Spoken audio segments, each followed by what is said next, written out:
CG, boa noite, a graça e paz, muito feliz, mais uma vez a gente parte para mais um estudo, isso é motivo de muito louvor, em tempo onde a igreja está confinada, e a igreja ela é um organismo vivo, um organismo leve, um organismo que se adapta muito fácil, e por isso nós vamos começar então a fazer o nosso estudo sobre a primeira carta do apóstolo Paulo aos Tessalonicenses. Mas nós vamos começar orando e falando para os irmãos a respeito de tudo quanto o Senhor tem feito conosco, né? Vamos orar, depois nós vamos cantar um louvor. Então eu te convido a curvar a tua cabeça para que a gente possa agradecer ao Senhor. Amém? Pai, nós te rendemos graças, Senhor Deus, por este dia. Verdadeiramente este é o dia que o Senhor fez por nós. Alegremos-nos e regozijemos-nos neles. Muito obrigado, Senhor. Muito obrigado pelos teus feitos. Muito obrigado porque o Senhor cuida de nós, independente de pandemia, de epidemias, ó Deus, o Senhor cuida de nós, Pai. Tu és o nosso pastor e nada nos faltará, ó Deus. Nem lutas tem faltado, Senhor, mas em todas essas lutas temos visto a poderosa mão do Senhor sobre as nossas vidas, ó Deus. Fica conosco durante esse estudo, que a nossa mente possa assimilar, ó Deus, tudo quanto foi preparado, para que nós possamos mesmo ser instruídos na Tua palavra, Senhor Deus, e não pequemos por falta de conhecimento, Deus. Obrigado pela igreja crescendo em graça, Senhor Deus. Obrigado por cada família, por cada homem, mulher, adulto, criança, jovem, ó Deus, bebê, Senhor, em nome de Jesus, Pai. Cada idoso também, Deus. O Senhor é um Deus maravilhoso e nós, Senhor Deus, somos-te muito gratos, porque apesar de nós, o Senhor escolheu nos amar. Muito obrigado por tudo, Deus. Em nome de Jesus. Amém e amém. Meus queridos, a gente vai cantar um louvor agora e eu vou sair de cena, porque a gente vai cantar ali de lado, a gente preparou tudo direitinho. Hoje meu ministro está ministrando para mim, eu estou muito feliz por isso. Tá bom? Então a gente vai agora para um momento de louvor e em seguida a gente parte para a nossa lição. Amém?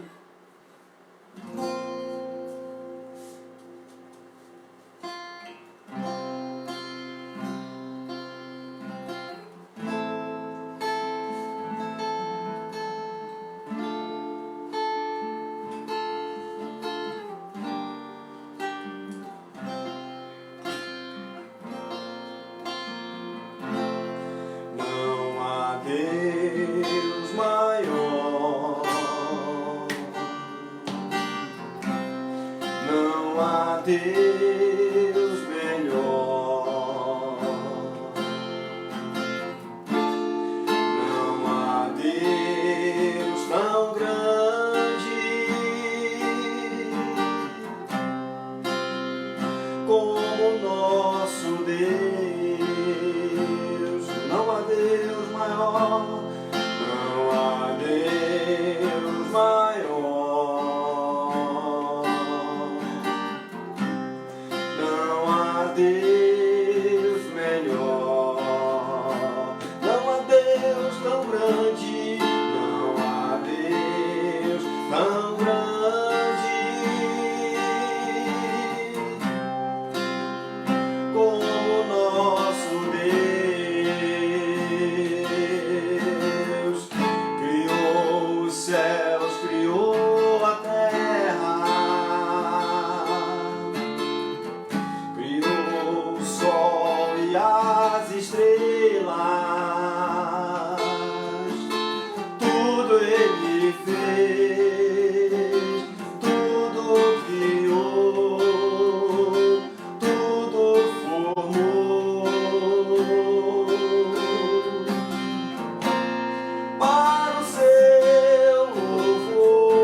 Amém, queridos? Glória a Deus, né?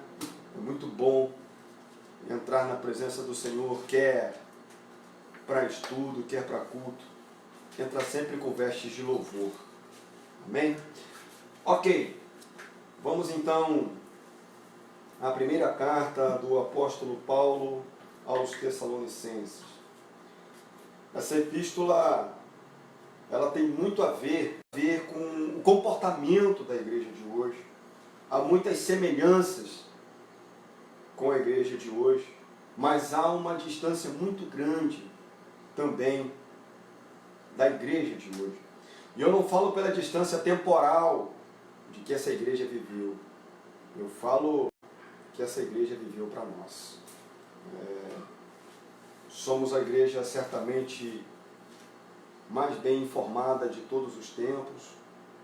Somos uma igreja culta, uma igreja regada de muita informação, mas também somos uma igreja um tanto quanto pouco operacional.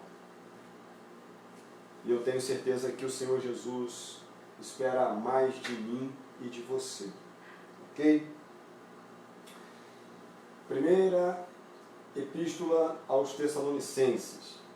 Antes, porém, a gente tem um grupo de pessoas que nos seguem no grupo do Facebook.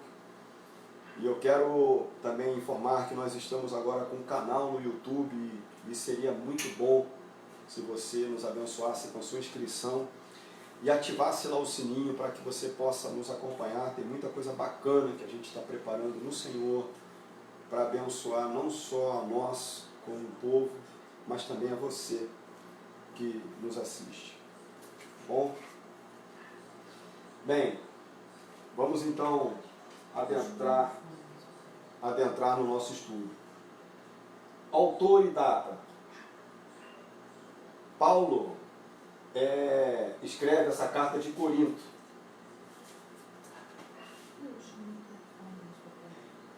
Paulo escreve essa carta de Corinto.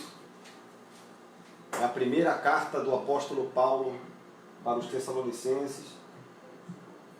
E por volta de 50 a 51 depois de Cristo, o apóstolo então decide, mediante um relatório que ele recebeu de Timóteo, escrever essa carta para a igreja de Tessalônica, né? Agora, um fato curioso, meus irmãos, é que se nós pegássemos, já que é 50 a 51 depois de Cristo, vamos entender então que a contagem começa no ano 0, quando o Senhor Jesus fez 1 ano de nascido, era o ano 1 DC. Se pegarmos de 50 a 51 depois de Cristo, nós vamos ter entre 17 a 18 anos depois que o Senhor foi assunto aos céus, essa carta foi escrita. É pouquíssimo tempo. Passou quase que, não deu nem uma geração, porque uma geração ela leva 20 anos. Então quase que uma geração depois da morte de Cristo e da assunção dele aos céus, ressurreto com poder, glória e majestade, Paulo escreve essa carta para os Tessalonicenses, instruindo-os a uma vida santa. Então, é muito bom a gente marcar isso. Nós, como igreja, somos chamados a viver uma vida santa. Amém? Versículos-chave. Alguns versículos, eles nos balizam durante esse estudo, e é importante que a gente leia, e eu gosto muito disso. Os versículos estão aí para que a gente leia e nós vamos fazer isso junto. Mantenha então sua Bíblia aberta em 1 Tessalonicenses e vamos direto no capítulo 3, versículo 5, para que a gente faça a leitura juntos. 1 Tessalonicenses 3, 5 diz assim: foi por isso que, já não sendo possível continuar esperando, mandei indagar o estado da vossa fé, temendo que o tentador vos provasse e se tornasse inútil o vosso labor. Então esse é um dos textos que amarra não só a perseverança dos santos, mas também a nossa firmeza de fé, para que em tempo algum a gente se desvie do caminho do Senhor, porque senão pode se tornar nulo realmente. No caso aqui, o apóstolo está falando do seu labor no meio dos Tessalonicenses, mas a minha luta e a sua luta, se não perseverarmos na fé, pode se tornar nula também. Tá? Então, em Tessalonicenses 3,5, Paulo quer saber o estado da fé dos Tessalonicenses. O segundo versículo-chave está 2 versículos à frente, ainda no capítulo 3, no versículo 7, que é também o consolo do apóstolo. Ele diz: assim, irmãos, por isso fomos consolados acerca de vós, pela vossa fé, apesar de todas as nossas privações e tribulação. Ou seja, ele também estava passando privações, estava passando tribulação. Paulo foi um apóstolo perseguido desde a sua conversão. Desde que ele se transformou de Saulo em Paulo, naquele dia maravilhoso a caminho de Damasco, onde uma brilhante luz pairou sobre eles e a glória do Senhor resplandeceu e a luz brilhava mais forte que a luz do meio-dia. Desde aquele momento, Paulo se tornou um apóstolo perseguido. Mas tanto a perseguição, mas principalmente a fé e o labor e a saúde espiritual dos Tessalonicenses era para o apóstolo consolo. E isso é maravilhoso também. Terceiro versículo-chave está em 1 Tessalonicenses 4, de 14 a 17. Vamos ao texto. 1 Tessalonicenses 4, de 14 a 17. Diz assim: pois se cremos que Jesus morreu e ressuscitou, assim também Deus, mediante Jesus, trará em sua companhia os que dormem. Ora, ainda vos declaramos, por palavra do Senhor, isto: nós, os vivos, os que ficarmos até a vinda do Senhor, de modo algum precederemos os que dormem.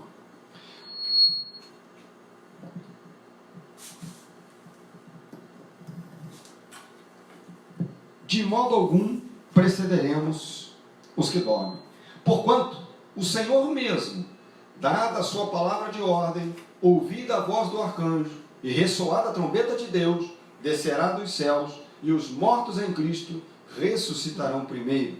Depois nós, os vivos, os que ficarmos, seremos arrebatados juntamente com eles, entre nuvens, para o encontro do Senhor nos ares. E assim estaremos para sempre com o Senhor.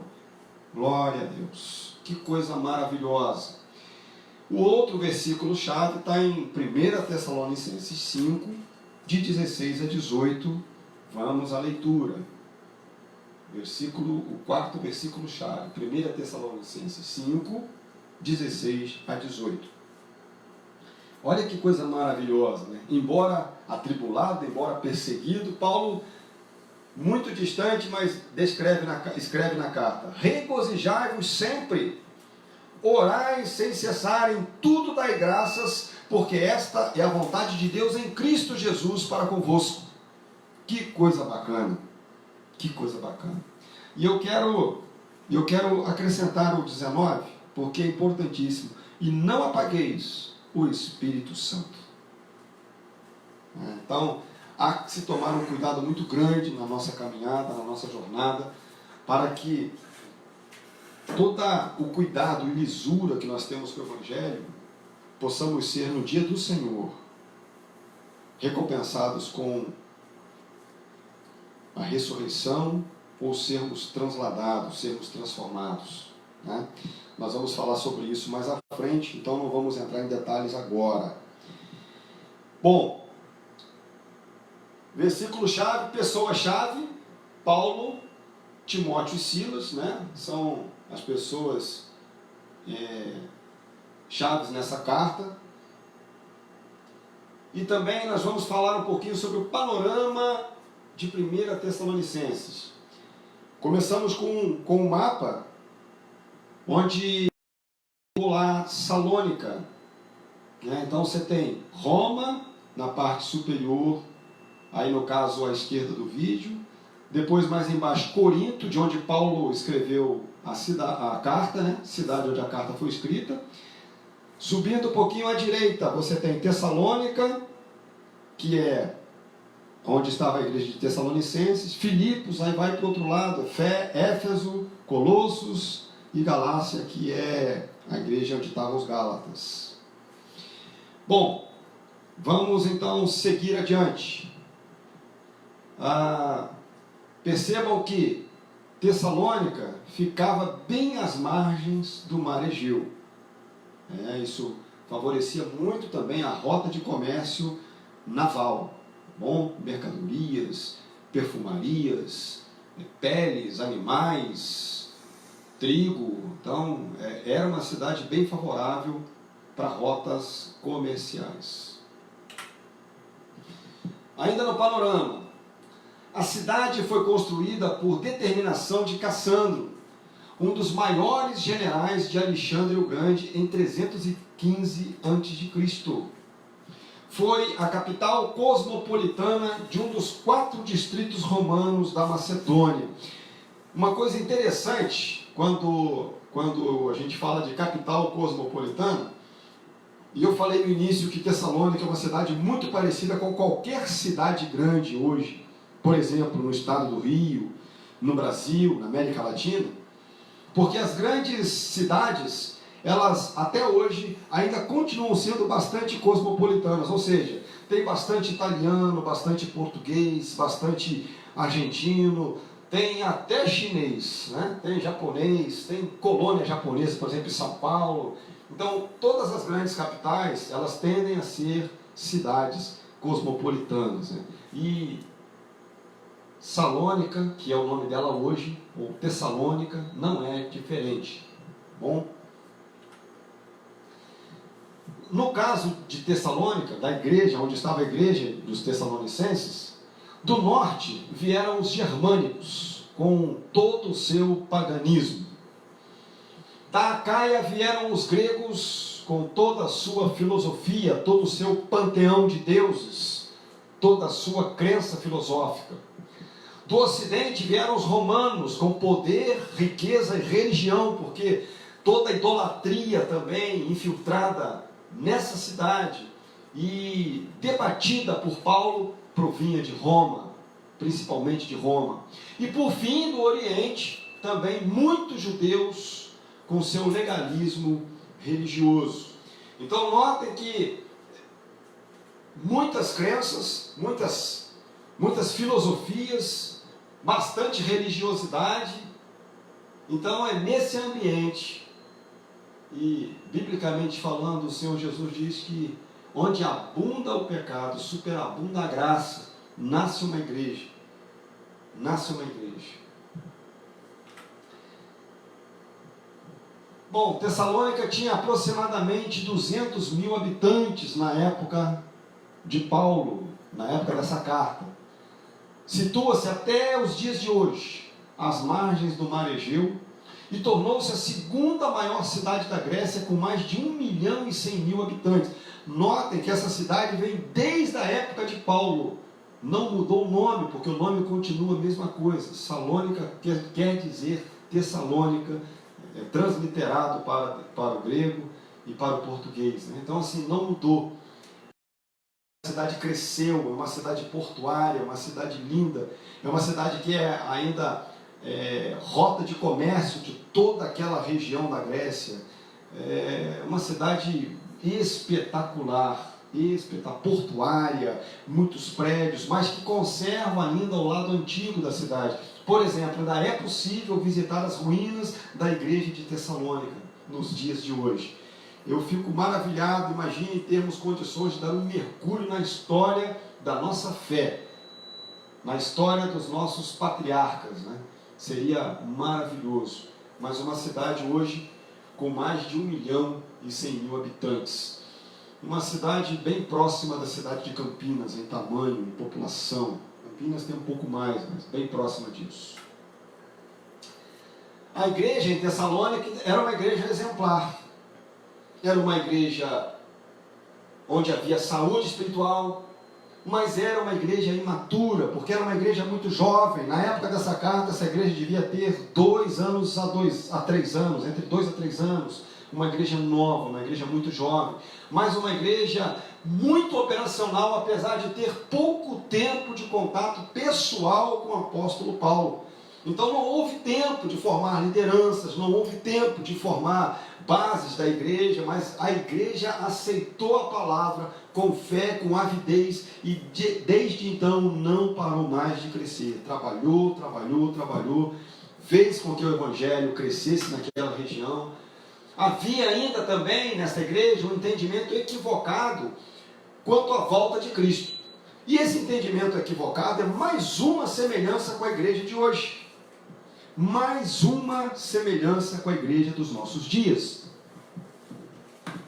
Muitos de nós ainda temos muita confusão com isso. Volta de Cristo, arrebatamento, como é que é isso? Ainda hoje conversava com um irmão e perguntei para ele, mas o que falta? Qual profecia falta se cumprir? Que aviso nós vamos ter para o arrebatamento? E eu notei que o irmão não soube responder. Ainda está esperando que o evangelho seja pregado em toda a parte do mundo para que o arrebatamento aconteça. Mas o Senhor Jesus não pisa na terra pela igreja. Ele pisa na terra pelo povo de Israel. Ele pisa na terra pelo seu Israel. A igreja encontra-se com o Senhor nos ares, e Paulo vai explicar isso com detalhes. Nós vamos falar mais adiante com mais detalhes sobre este equívoco que havia quanto à volta de Cristo. Uma igreja que estava enfrentando perseguição. Então imagine, você tem uma igreja nova, soma isso uma igreja que teve pouco tempo para ser discipulada no evangelho. Soma isso uma igreja que, por ser nova, por ser imatura, tinha algumas questões com relação à volta de Cristo. Soma isso ao fato da igreja ainda estar sofrendo uma severa perseguição religiosa. Então, isso tudo fez com que eles crescessem, ou seja, eles não faziam da dificuldade um motivo para que não houvesse crescimento. Paulo então os exorta à fidelidade. Então, isso vai do capítulo 1, do versículo 1 até o capítulo 3, versículo 13. Paulo os exorta à fidelidade e à vigilância, que vai do capítulo 4, versículo 5, do versículo 1 até o capítulo 5, no versículo 28. E eu até coloquei essa questão, são 2 megatemas da epístola, porque se pudéssemos dividir esse livro em 2 partes principais, eu dividiria assim, em fidelidade e vigilância. Então, por isso a gente colocou como 2 megatemas dessa epístola. Pois revelam a preocupação eclesiástica que o apóstolo tinha com a igreja. Na realidade, há uma revelação eclesiástica que Paulo tinha com a igreja, quanto à fidelidade e à vigilância. Paulo escreveu essa epístola com o objetivo de estimular os tessalonicenses a permanecerem na fé. Ou seja, a preocupação de Paulo era uma igreja jovem, uma igreja que não teve muito tempo de ser discipulada, uma igreja que estava sob acirrada perseguição, tinha tudo para de repente não conseguir seguir adiante. Então ele quer estimular os tessalonicenses a permanecer na fé. E olha que coisa interessante. Eu penso que é isso que falta para a igreja de hoje. Permanecer na fé, meus irmãos, a partir de qual perspectiva? Permanecer na fé para dizer que o círculo evangélico é um círculo bom, porque afinal de contas temos boas amizades, não temos pessoas impuras, não vamos ter pessoas falando palavrões, falando palavras de baixo calão, não vamos ter brincadeiras obscenas. Então é um círculo bom. Mas não é essa a perspectiva da igreja. A perspectiva da igreja precisa ser propagar o Evangelho e viver esperando a volta de Cristo. Porque essa é a missão magna da igreja. Quando o Senhor fala para os apóstolos, lá em Atos 1, a permanecer em Jerusalém, até que do alto sejam revestidos de poder. Então, assim, há uma perspectiva. E a pregação começaria em Jerusalém, depois pela Judéia, depois pela Samaria, para alcançar os confins da terra. Há uma lógica nisso daí. Fato é que muitos de nós hoje, que somos frequentantes de igreja, membrados em alguma igreja, em alguma denominação, não estamos vivendo sob a perspectiva da volta de Cristo. Viver sobre a perspectiva da volta de Cristo nos impele a fazer as coisas importantes para o reino, nos impele a pregar a palavra do Senhor a tempo e a fora de tempo, nos impele a manifestar as nossas boas obras em amor, porque fomos salvos pela graça, e isso não vem de nós, é dom gratuito de Deus, para que ninguém fique se vangloriando, para que ninguém fique aí se achando que é. E nós precisamos voltar a viver sobre a perspectiva de Cristo. E isso é uma coisa que marca muito a igreja dos Tessalonicenses. Mesmo saudável, despertava no apóstolo a necessidade de motivá-los a manter-se nas primeiras obras. A manter-se nas primeiras obras. Que coisa maravilhosa é isso, né? A gente vai ver a carta que o apóstolo João recebe do Senhor Jesus Cristo por revelação na ilha de Patmos. O quanto o Senhor firma o primeiro amor. O quanto o Senhor rebate o primeiro amor. O quanto o Senhor cobra as primeiras obras geradas no primeiro amor. E em dias de coronavírus, Deus, com a sua multiforme graça, tira as pessoas de perto das coisas, de conquistar coisas, de ter coisas, e põe as pessoas em casa, perto das pessoas, nos ensinando a restaurar o culto no lar, nos ensinando a restaurar a oração. Isso é vida, meus irmãos. Há muitos de nós, muitas igrejas que estão vivendo sob planos, estruturas dentro dos seus ministérios. Se o departamento de jovens não programar nada, eu como jovem não faço nada. Se o departamento de homens e mulheres não programar nada, eu como homem ou mulher não faço nada. Não há mais aquele desejo ardente, não de dizer que faz parte de uma igreja grande, de uma igreja de status, não, mas de se alegrar em dizer que pertence ao Senhor, de dizer que Ele muda, renova, restaura, transforma, de dizer que o Senhor é Deus, que Ele foi, mas Ele volta para buscar a igreja. Estamos perdendo isso, não estamos vivendo na realidade sobre a perspectiva da volta de Cristo Jesus. E isso chega a ser um tanto quanto vergonhoso para nós como igreja. Precisamos voltar às primeiras obras e voltar a viver sobre a perspectiva do Senhor Jesus. Um resumo: a igreja em Tessalônica foi fundada na segunda viagem missionária de Paulo. Era composta inicialmente por alguns judeus convertidos, numerosa multidão de gregos piedosos e muitas distintas mulheres.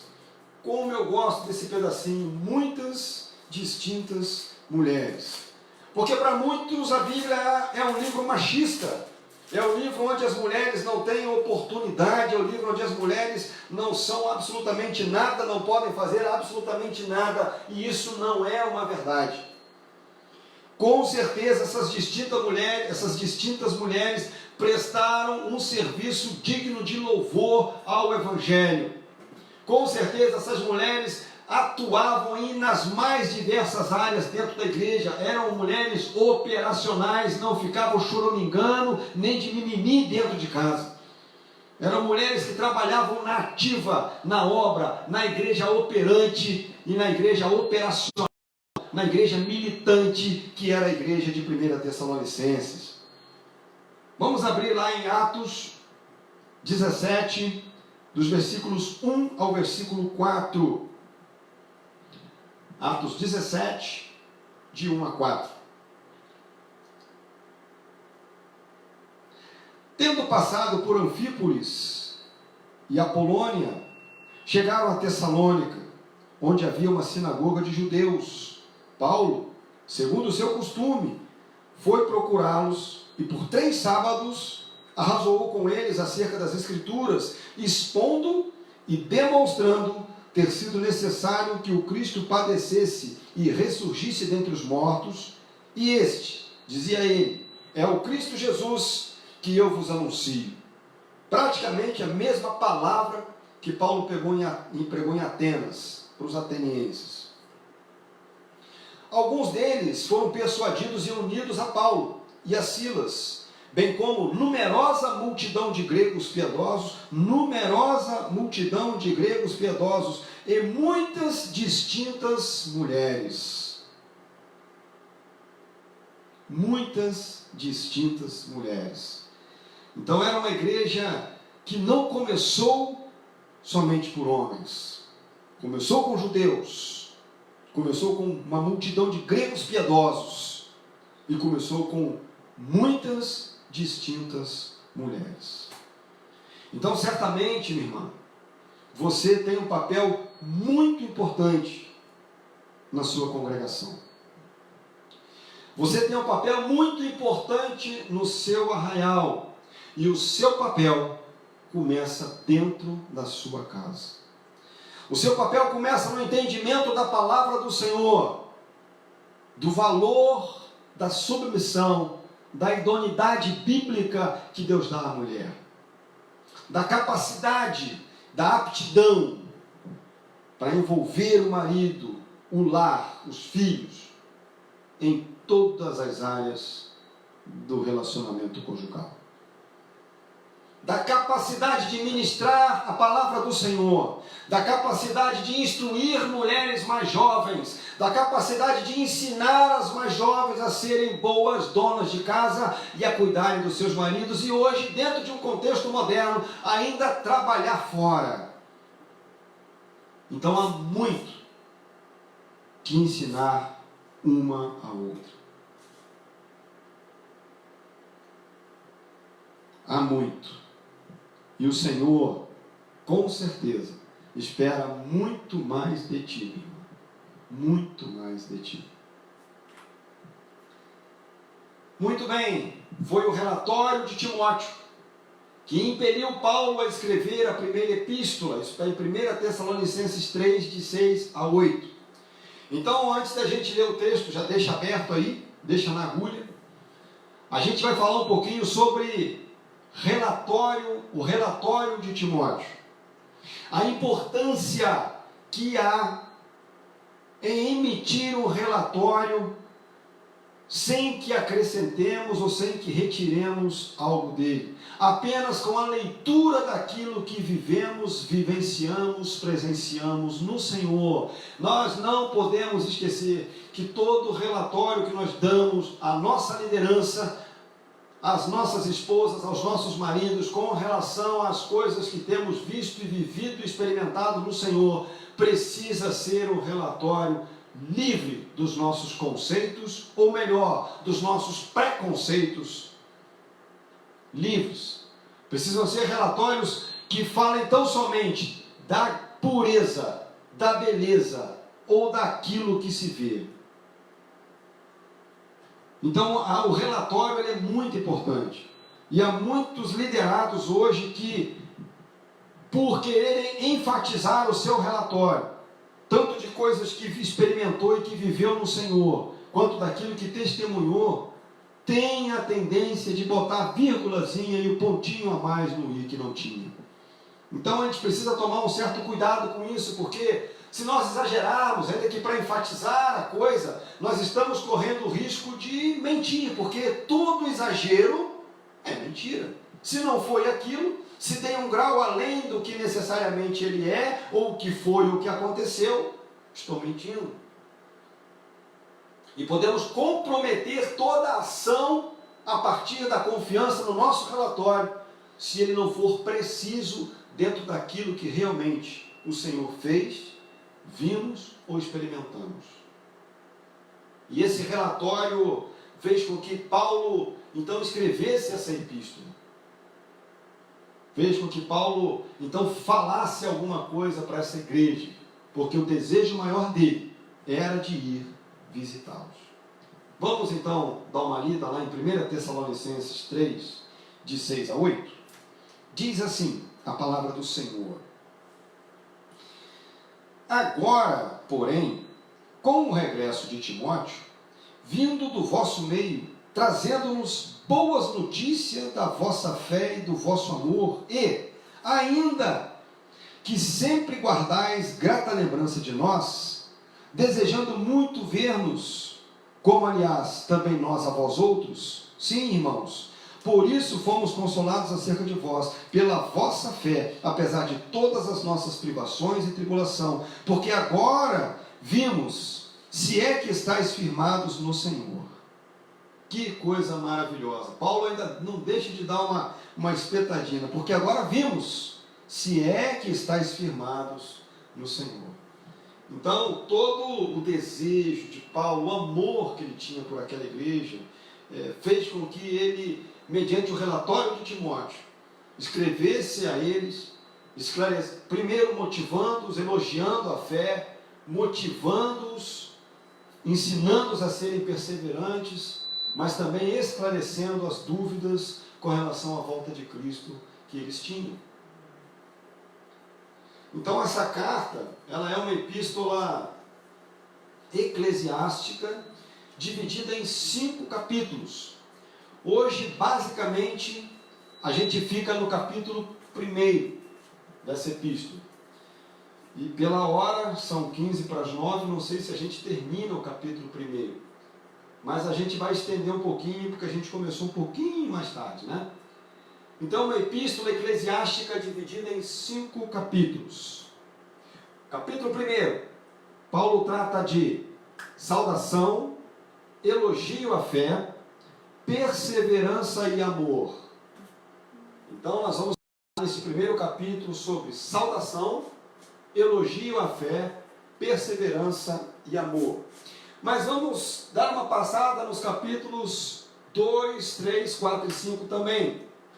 Capítulo 2, o apóstolo compara as adversidades presentes nos Tessalonicenses com as suas e a dos profetas no passado. Então a gente vai perceber que no capítulo 2 ele enfatiza que também sofreu muito, ele cita que foi por muita perseverança e ousadia que ele chegou até os Tessalonicenses, porque ele já havia sido massacrado em outros lugares por onde passou por Bereia, passou por Corinto, passou por Bereia, passou por Atenas, pelos atenienses. Então ele já tinha sofrido bastante perseguição, bastante resistência, mas foi por pura ousadia que ele chegou aos Tessalonicenses, e fala que todos, no bom sentido, ele está dizendo, olha, todos aqueles que querem viver piedosamente em Cristo Jesus, ou viver em amor em Cristo Jesus, sofrerão perseguição. Então ele fala das suas, e cita também os profetas, para motivar a fé dos Tessalonicenses, né? Ou seja, para também dar a eles um pé de igualdade. Olha, tudo que os antigos passaram por Jesus, vocês estão passando também. No capítulo 3, fica o relatório favorável do discípulo, ou seja, vamos falar bastante do relatório de Timóteo para Paulo. A importância do relatório. Aí nós vamos falar da importância de um discipulado. Paulo discipulou Timóteo. Paulo trata Timóteo até como um filho, né? filho na fé, porque Paulo discipulou Timóteo. Então a gente vai falar sobre o amor apostolado, do apóstolo por ele, o amor pastoral de Paulo, né? E uma coisa maravilhosa em Paulo, meus irmãos, é que Paulo era um apóstolo, um legítimo apóstolo, porque lhe foi revelado e foi apresentado pelo próprio Senhor Jesus. Então Paulo, como os demais, foi testemunha ocular de todas as coisas, né? Paulo recebeu do próprio Senhor Jesus um apostolado legítimo. Mas Paulo também se apresenta como presbítero mais velho. Paulo também se apresenta como pastor. Então é muito bacana esse capítulo 3, porque a gente vai falar de questões do dia a dia da igreja, né? Questões que acontecem no dia a dia, tanto com a liderança quanto com o rebanho do Senhor. Amém? O capítulo 4 fica então a exortação do apóstolo a viver uma vida que agrada a Deus. Então, tudo que Paulo escreve no capítulo 3, aliás, toda a carta, né, mas principalmente no capítulo 3, ele enfatiza muito isso, ele os anima, ele os motiva, a exortação ela traz isso, a exortação ela traz um quê de ânimo, ela traz um quê de vigor, um quê de estamos no caminho certo, vamos lá, motivação pura, né? Então Paulo ajuda-os e motiva-os para que eles consigam e permaneçam vivendo uma vida que agrada ao Senhor, que agrada a Deus. E no capítulo 5, o apóstolo esclarece sobre o dia do Senhor. Aí ele entra com questões teológicas a respeito da volta do Senhor. E nós vamos falar um pouquinho sobre isso, né? Para os irmãos entenderem, a gente fez um estudo sobre Filipenses, e esse estudo de Filipenses já tratava da vinda do Senhor, né? Do arrebatamento e da vinda do Senhor. Depois a gente fez um estudo sobre escatologia bíblica, onde nós estudamos a segunda vinda, arrebatamento e segunda vinda, exatamente nessa ordem, para depois a gente entrar nessa carta, porque havia muitas dúvidas que precisariam ser tiradas quando entrássemos nessa epístola. Então a gente decidiu fazer um estudo antes, apenas de arrebatamento e segunda vinda, que ia abrir expandir o nosso entendimento agora, quando entrássemos na carta aos Tessalonicenses.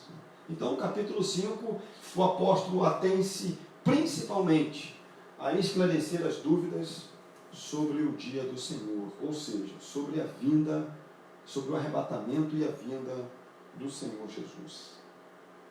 Coisa linda, né? Coisa linda. Muito bem, então, como havíamos falado no capítulo 1, deixa eu voltar aqui rapidinho, ó. Nós vamos falar sobre saudação, elogio à fé, perseverança e amor. Bem? A saudação, sempre que Paulo orava a Deus, ele mencionava os Tessalonicenses. Ele já abre a carta falando sobre isso. Tessalonicenses 1, 1 Tessalonicenses 1. Então ele vai dizer: Paulo, Silvano e Timóteo, a igreja dos Tessalonicenses, em Deus Pai e no Senhor Jesus Cristo, graça e paz a vós outros. Damos sempre graças a Deus por todos vós, mencionando-vos em nossas orações e sem cessar, recordando-nos diante do nosso Deus e Pai a operosidade da vossa fé e da abnegação do nosso amor e da firmeza da vossa esperança no Senhor Jesus Cristo. Que coisa linda!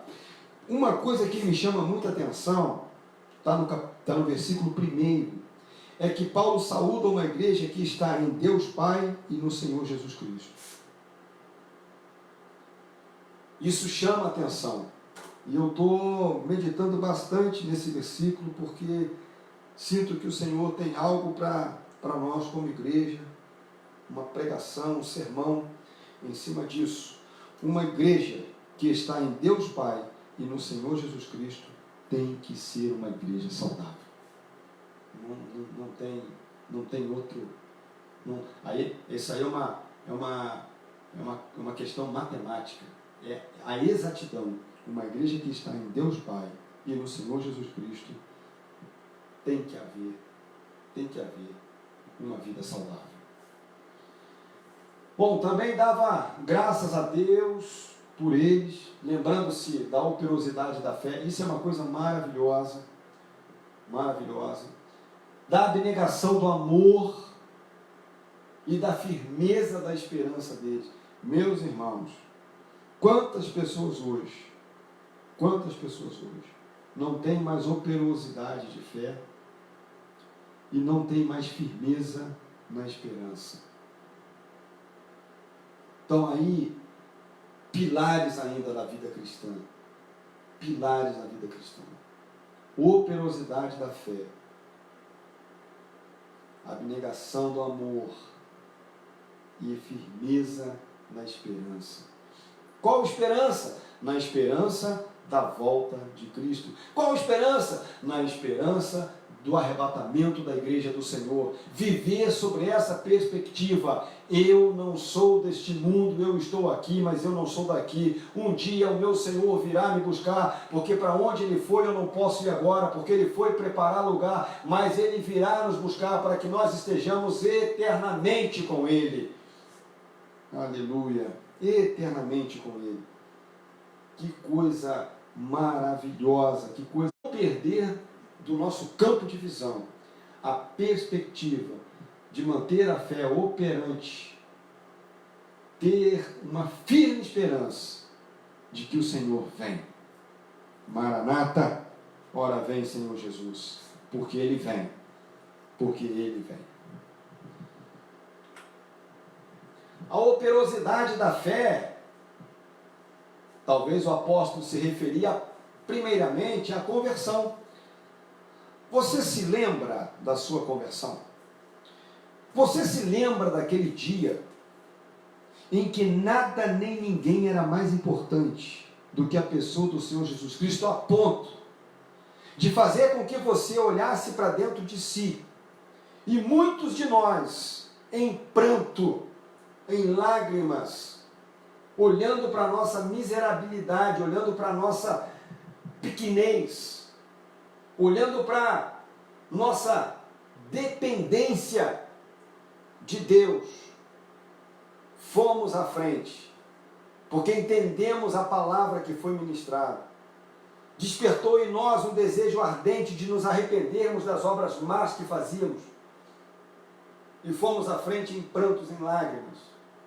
E a partir daquele momento, que embora seja um ato físico, é um ato também 100% espiritual, colocamos a nossa vida inteiramente nas mãos do Senhor e nos tornamos 100% dependentes do Senhor.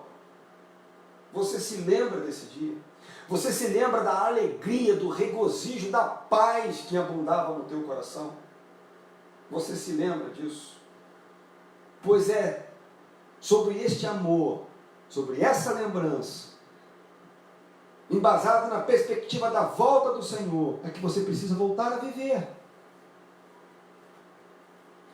Você precisa voltar a viver sobre essa perspectiva, alimentado por essa firme esperança, mantendo a tua fé operante como uma igreja militante nos dias de hoje, para que você seja um expansor do reino de Deus através da pregação da palavra,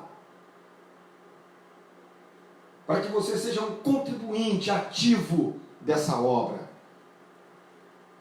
Missão que os anjos queriam para si, mas o Senhor pôs nas nossas mãos homens de pequena fé, que apesar de pequena fé, e apesar de pequenos, e apesar de miseráveis, Ele nos amou primeiro, porque Ele nos amou de tal maneira, que deu o seu Filho unigênito, para que nenhum de nós morramos, antes, para que tivéssemos nele vida, vida eterna, vida em abundância. É isso que está preparado para nós.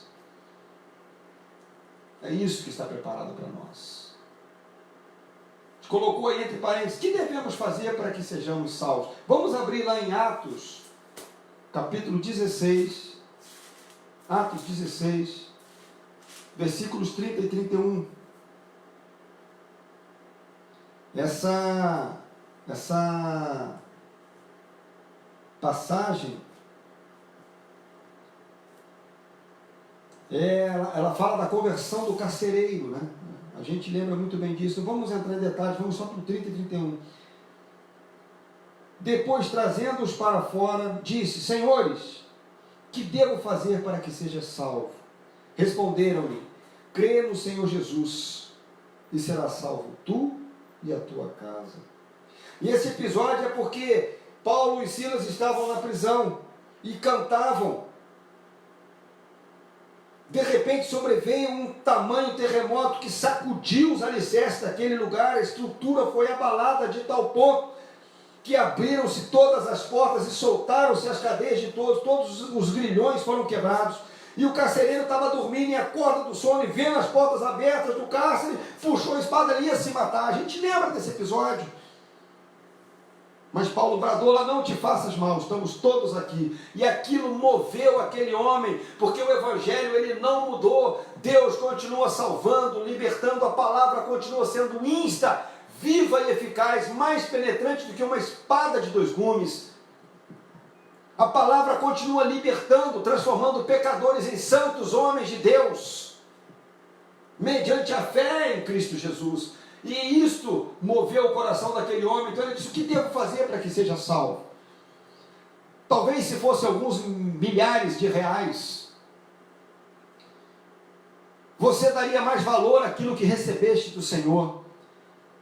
Talvez se tivesse que desfazer de um bem precioso, valoroso, você daria mais valor àquilo que recebeste do Senhor. Mas como recebeste de graça, então não damos tanto valor. Precisamos voltar a viver sobre a perspectiva da volta do Senhor Jesus. Então a descrição da fé se dá como fé em uma obra.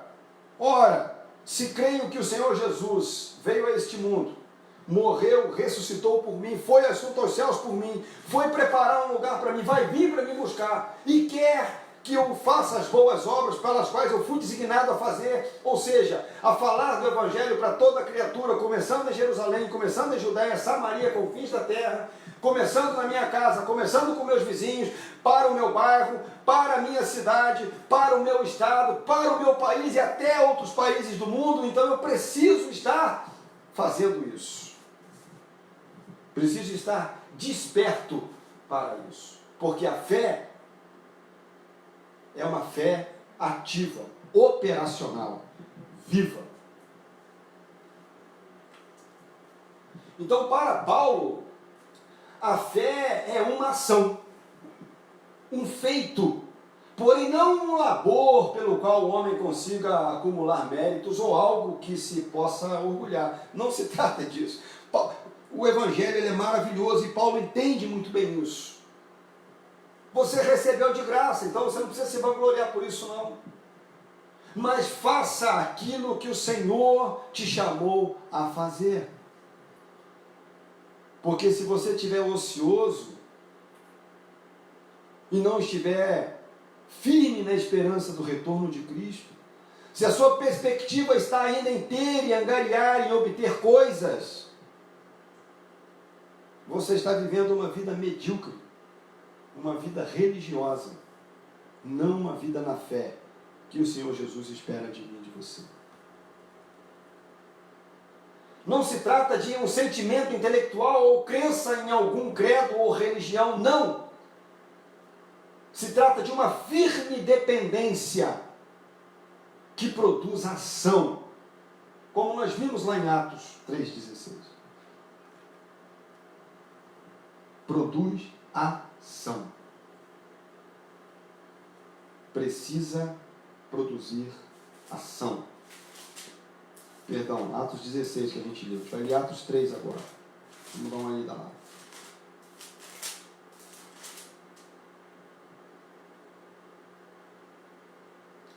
Pela fé em nome de Jesus, é que este mesmo nome fortaleceu a este homem. E agora vedes e conheceis, sim, a fé que vem por meio de Jesus. Deu a este saúde perfeita na presença de todos vós. É o discurso de Paulo no templo a respeito da cura de um homem coxo. Porque a palavra chegou aos Tessalonicenses não somente pela pregação, mas em poder. A palavra chegou aos Tessalonicenses não só pela oratória, mas pela vida. Pela vida.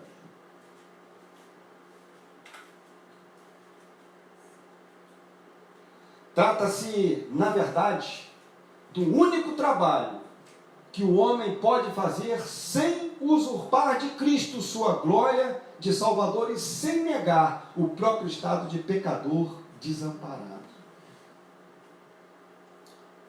Porque se não formos em Cristo, nós não podemos fazer nada, porque Ele disse, sem mim, nada podeis fazer.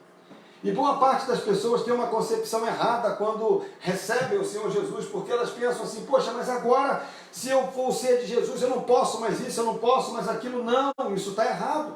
Na realidade, nós podemos todas as coisas. Na realidade, o Evangelho é uma chamada à liberdade, porque conhecereis a verdade vos libertará. A questão é que, sobre a perspectiva do Evangelho, nós temos condição de avaliar, porque todas as coisas nos são lícitas, mas nem todas as coisas nos convêm. Nós temos condições de avaliar, porque todas as coisas nos são lícitas e nem todas as coisas nos edificam. Então, muito pelo contrário, muitas coisas, por muitas pessoas, você só vai poder fazer se estiver em Jesus. Essa é a perspectiva correta. Essa é a perspectiva correta. Muitas coisas você só vai poder fazer se você estiver em Jesus Cristo. Caso contrário, não. Caso contrário, não. Ok? Deixa eu colocar uma coisa para vocês. Se tiverem alguma dúvida, posta depois que a gente fechar a aula, que na semana que vem a gente já abre respondendo as dúvidas, tá bom? Pergunta, anotem, por favor. E eu sugiro que na próxima lição também os irmãos estejam com anotação pronto, um bloquinho, um caderno, uma folha, para a gente anotar algumas coisas. Tem muita riqueza de material que, de repente, a gente pode perder por não anotar. Fazer as perguntas para que a gente possa responder também. Tá bom? Meus queridos, vamos finalizar então a fé e na semana que vem a gente entra no próximo tópico. Tá? A fé é uma obra sem mérito, pela qual a criatura reconhece o seu Criador e o pecador reconhece o seu Salvador. Então a fé é uma obra sem mérito. Nós fazemos porque recebemos. Como o Senhor Jesus disse aos seus apóstolos lá atrás no Sermão do Monte. De graça recebestes, de graça dai. Então a fé, ela é isso. Ela é uma obra sem mérito. Por mais grandiosa que seja, o mérito, a honra, a glória e o louvor pertencem ao Senhor Jesus. E as obras da fé fazem também com que a gente reconheça o Criador e reconheça o nosso Salvador. Mais uma vez, a honra, a glória e o louvor. A expressão operosidade da fé emprega também a vida de fé que se segue à conversão. Ou seja, é o primeiro amor, é aquele desejo ardente de ir para a rua, é aquele desejo ardente de pedir perdão a quem você defraudou, ofendeu, humilhou, magoou. É aquele desejo ardente de anunciar para as pessoas que agora você é de Jesus, que você recebeu o Evangelho, que você agora é uma nova criatura. É aquele desejo ardente de dizer que você vai um dia morar no céu.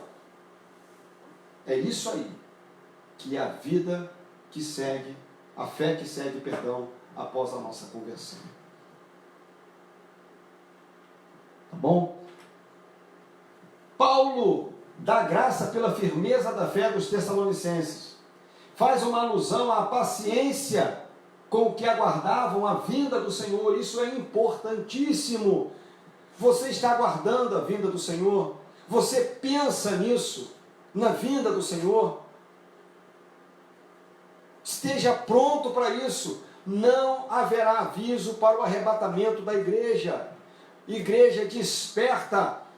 Nós temos avisos bíblicos para a vinda do Senhor Jesus Cristo, nós temos profecias que falam da vinda do Senhor, nós temos sinais que acontecerão antes da vinda do Senhor, mas não há sinais que indiciam o arrebatamento da igreja, ou seja, o arrebatamento da igreja não terá avisos, e não é um mistério, nem é uma surpresa, não tem nada escondido, está revelado, o Senhor vem, o dia e a hora ninguém o sabe, mas Ele vem buscar a igreja, e o arrebatamento não tem nada a ver com segunda vinda, porque na segunda vinda o Senhor Jesus pisa na terra e a igreja pisa com o Senhor. O arrebatamento é uma palavra de promessa para a igreja do Cordeiro, no qual os mortos ressuscitam e nós somos transformados e juntos somos assunto aos ares e encontraremos com o Senhor em nuvens. Maravilhoso! Estavam sendo perseguidos, estavam sofrendo perseguição por causa da sua valorosa fé na causa de Cristo, mas nunca houve sequer nenhuma falha na operosidade da fé, porque se houvesse, certamente Paulo teria corrigido. Mantenha-te vivo, ativo e firme na sua fé, porque assim convém no Senhor. Amém? A fé operacional dos Tessalonicenses fez repercutir a palavra do Senhor Jesus, não só na Macedônia e Acaia, mas também por toda a parte. A fé os completava, os tornava resistentes e persistentes. E nós precisamos seguir esse mesmo passo, esse mesmo caminho, porque a fé nos completa, nos torna resistentes, porque as lutas vêm, as lutas vão, mas o Senhor Jesus nos ensina a sermos persistentes. O salmista vai dizer: eleve os teus olhos para os montes, de onde te virá o socorro? O nosso socorro vem do Senhor. Em dias de pandemia, o nosso socorro vem do Senhor. A palavra do Senhor está se cumprindo, e é motivo para nós nos alegrarmos e não nos assustarmos. Está se cumprindo a palavra do Senhor, as promessas dele estão se cumprindo no mundo, hão de cumprir na igreja, porque o curso para o arrebatamento da igreja está chegando ao fim.